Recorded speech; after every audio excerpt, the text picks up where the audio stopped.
This is Echoes, a Ukrant podcast. In it, Christien Boomsma, Rob van der Wal, and me, Tom Wilcox, introduce you to remarkable people and extraordinary events from 4 centuries of UG history. From persecuted Scottish students fleeing to 17th century Groningen to a Russian spy seducing a UG physicist.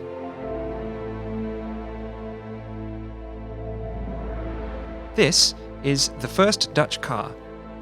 About the steam car Sibrandus Stratingh drove through the streets of Groningen in 1834.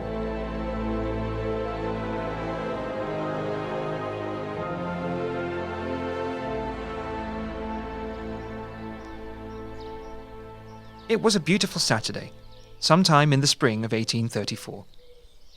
The doors of a coach house on the Nieuwe Kerkhof in Groningen slowly swung open. 3 men became visible. They were carefully pushing out a carriage. But this was no ordinary carriage. It was a flat carriage with a metal apparatus on the front. 2 metal cylinders with pistons. These were then connected to the rear wheels by crankshafts.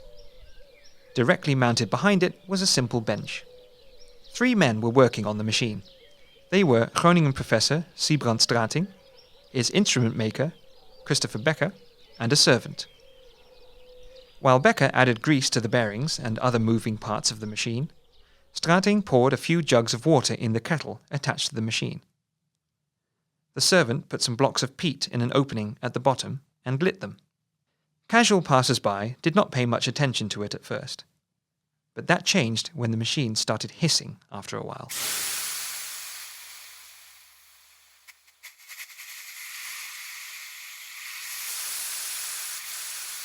Especially when Stratingh pulled a chain a moment later, which led to a steam whistle producing a shrill sound.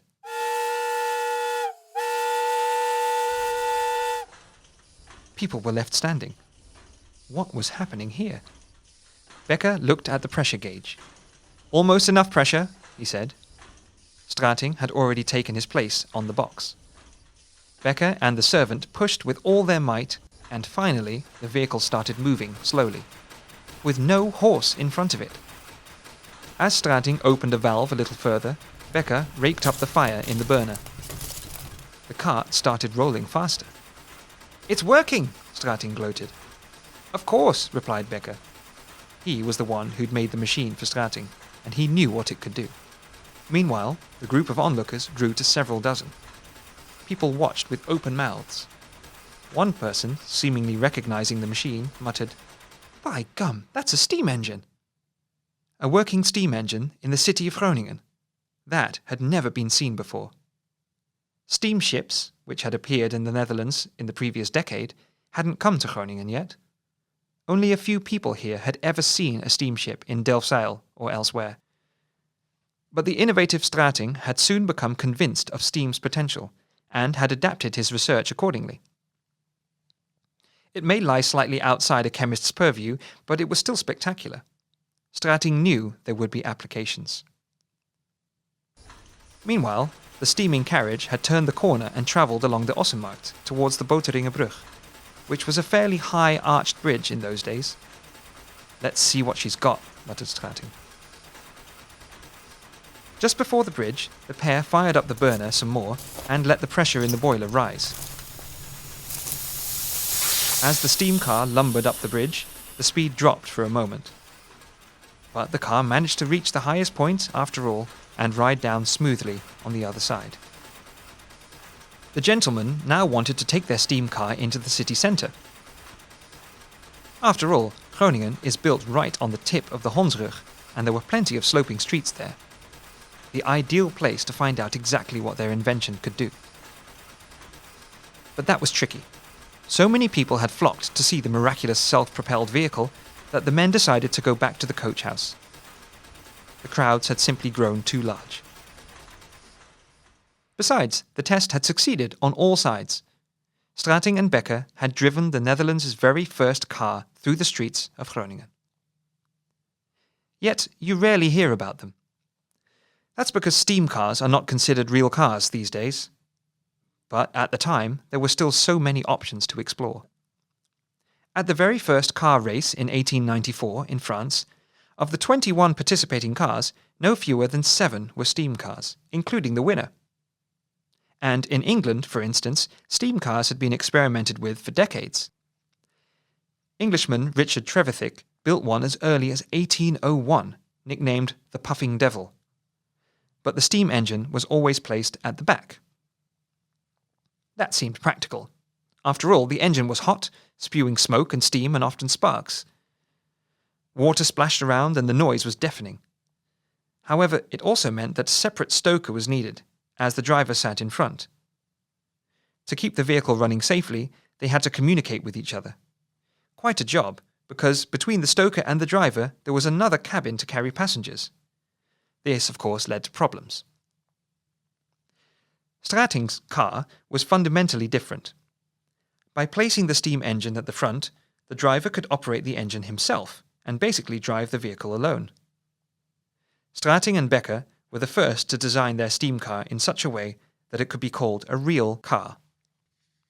Stratingh did not leave it at that first test run.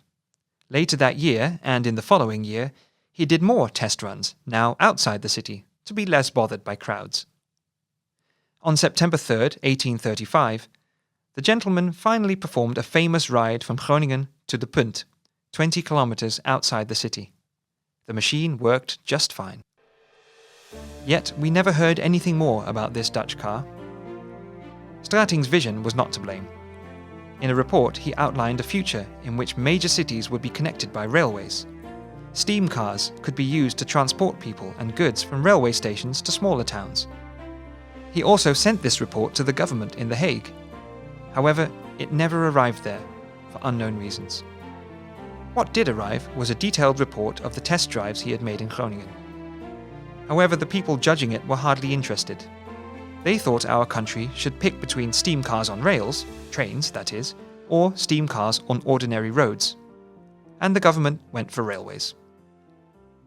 A technical advisor had also assessed Stratingh's steam car.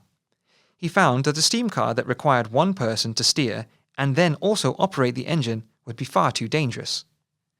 A concept that is now commonplace became a reason to reject the vehicle. And Stratingh? He decided to stop his experiments. The steam engine was taken off the wagon a few years later. By then, Stratingh had built a factory for white lead, a dye for white paint. There, the machine continued to serve a purpose for several decades. Nothing has survived of Stratingh's steam wagon, but the Groningen University Museum does have another of his inventions on display. There is a cart weighing less than 3 kilos that moves by means of a battery.